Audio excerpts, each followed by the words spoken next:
बावन का रूप देखकर राजा बलि गदगद हो गए।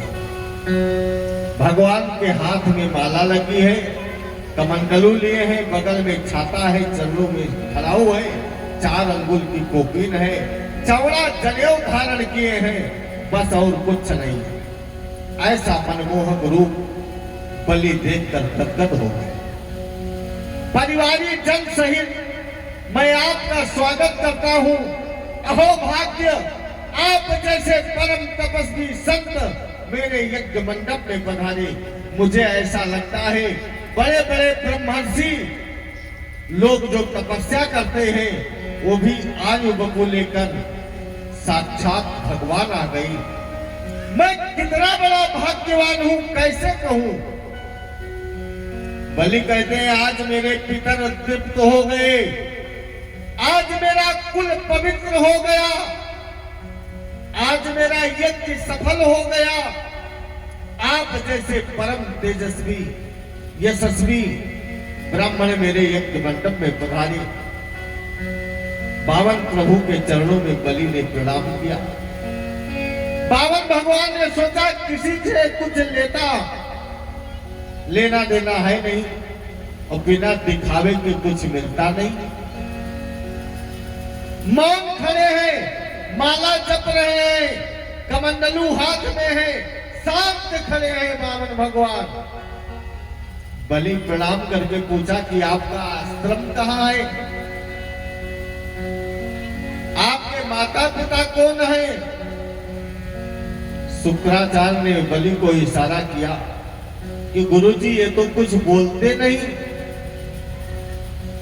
शुक्राचार्य ने कहा देखो इनका जप चल रहा और जब तक जप चलता है अगर बीच में बोल दिया जाए तो जप पूरा नहीं होता, खंडित हो जाता है। इसलिए माला पूरा करने के बाद ही बोलना चाहिए।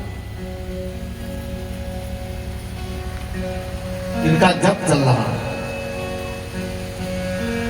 राजा बलि ने भगवान बावन से कहा आपको 2-4 हजार गऊ दान में दे दूं। सुनिए सोने का महल आपको दान में दे दूं। आपका विवाह नहीं हुआ हो तो किसी ब्राह्मण कन्या से आपका विवाह करवा दूं। सुनिए मैं 10-5 ब्राह्मण कन्याओं का विवाह अपने राजकोष से करवाता हूं। लेकिन आप कुछ बोले। राजा बलि कहते भगवान बावन से कि मैं बनावटी नहीं कहता, लेकिन आपके श्री मुख श्री विग्रह को देखकर मेरा मन स्वतः ऐसा लगता है कि आपको कुछ दे दूं। इतना नन्हा ब्राह्मण, इतना मस्तिष्क पर दिव्य तेज, आप बोलिए क्या मैं आपकी सेवा करूं। भगवान ने मन में सोचा कि बलि बड़ा प्रसन्न हो रहा। इतनी बातें सुनकर भगवान ने अपनी माला पूरी की और कहा ओ आपका नाम राजा बलि है क्या। बलि बोले जी प्रभु मेरा नाम बलि है। कहा आपके बाबा पर बाबा हिरण्यकश्यप बड़े दानी थे। भगवान कहते हैं कहा आपके बाबा प्रहलाद बड़े दानी थे, आपके पिता विरोचन बड़े दानी थे। यदि आप मुझसे दान की बात करते हो तो कोई आश्चर्य की बात नहीं, लेकिन संकोच की बात है राजन, मैं आपकी इच्छा को पूर्ण नहीं कर सकता। बलि ने कहा क्यों। भगवान बोले मैं त्यागी हूं, एक पैसा दान में किसी से लेता नहीं हूं। आप जैसा विद्वान संत यहां आकर कुछ लिए चला जाए मेरे लिए कितने संकोच की बात। भगवान बोले किसी से कुछ लेने नहीं आया राजन, अकेला शरीर है, मेरे पास छाता है, वर्षा आती है तो छाता तान लेते हैं, पानी पीने के लिए कमंडलू है, भिक्षा लेने के लिए पात्र है, लेकिन राजन मैं किसी से कुछ मांगता नहीं। राजा बलि चरणों में गिरकर बोले सुनिए आप अकेले हैं इसलिए नहीं लेना चाहते हैं तो आप विवाह कर लीजिए। पत्नी आ जाएगी फिर आप 2 हो जाएंगे, तब तो दान ले सकते हैं। भगवान बोले विवाह के चक्कर में मत डालो, आखिर में रोना ही पड़ता है।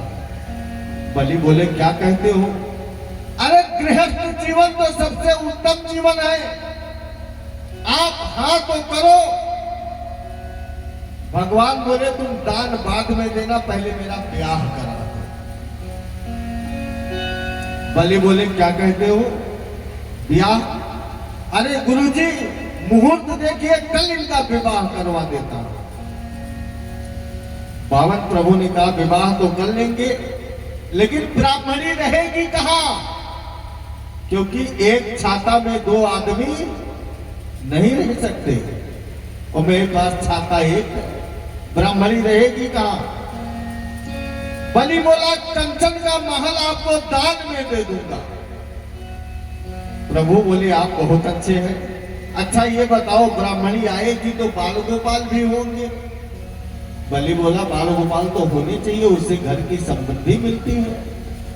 तो कहा मेरे बाल गोपाल के भोजन की व्यवस्था? बलि बोले बड़ा भंडारा खुलवा देंगे, आप दोनों समय प्रेम से वही भोजन पाना, तो आप हाँ तो करो। कहा अच्छा तो राजन मेरे बाल गोपाल की शिक्षा की व्यवस्था? बलि बोले अपना विद्यालय है ना, हिरण्यकश्यप दानव विश्वविद्यालय, उसी में आपके कुमारों की शिक्षा व्यवस्था करा देंगे। भगवान ने कहा राजा आप तो बड़े अच्छे हैं, लेकिन ये बताओ बाल गोपाल होंगे तो 10-5 होंगे? बलि बोले क्या मालूम मुझे कि 10 होंगे कि 5 होंगे कि 50 होंगे, ये तो मैं नहीं पूछ रहा हूं। क्या ये बताओ बाल गोपाल होंगे तो उसमें 1-2 मरेगा भी? बलि बोले हाँ मर भी सकता है। तो कहा मरने के बाद रोया जाता है, रोने की व्यवस्था? बलि बोले रोना तो आपको ही पड़ेगा। प्रभु बेटा आपका मरेगा तो रोने वाले क्या किराए पर आएंगे? रोना तो आपको पड़ेगा। बावन भगवान बोले ऐसा एक काम करो जिससे हमको रोना पड़े। शास्त्र कहते हैं जिसको तुमने प्रिय माना है वो एक दिन तुमको रुलाएगा। हमें विवाह नहीं करना, बाल गोपाल नहीं चाहिए। आशा ही परमम दुखम नैराश्यम परमम सुखम, जिससे तुम्हें आशा है उससे परम दुख की प्राप्ति होगी, परम दुख की प्राप्ति होगी। बलि बोले अकेले ही अच्छे हैं। बलि चरणों में गिरकर बोले बड़े संकोच की बात है, 2-3 घंटे से इनको मनाया फिर मना कर दिया, आपको हाँ तो करना पड़ेगा। प्रभु संकोच में पड़ गए, गंभीर होकर बोले क्या बताएं, आप मुझे धर्म संकट में डाल दिया। बलि बोले चाहेगा धर्म संकट?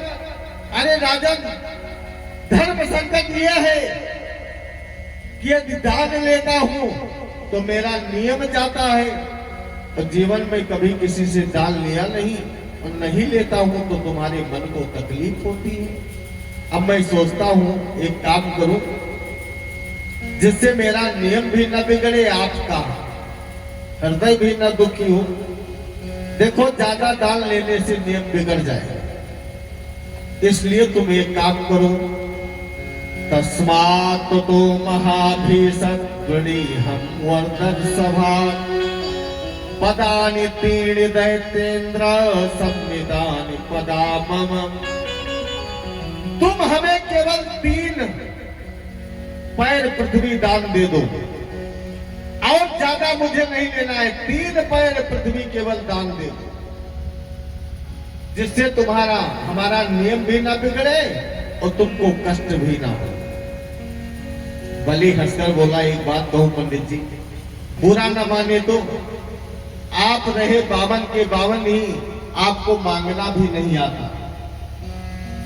इसीलिए कहते हैं आपको मांगना नहीं आता।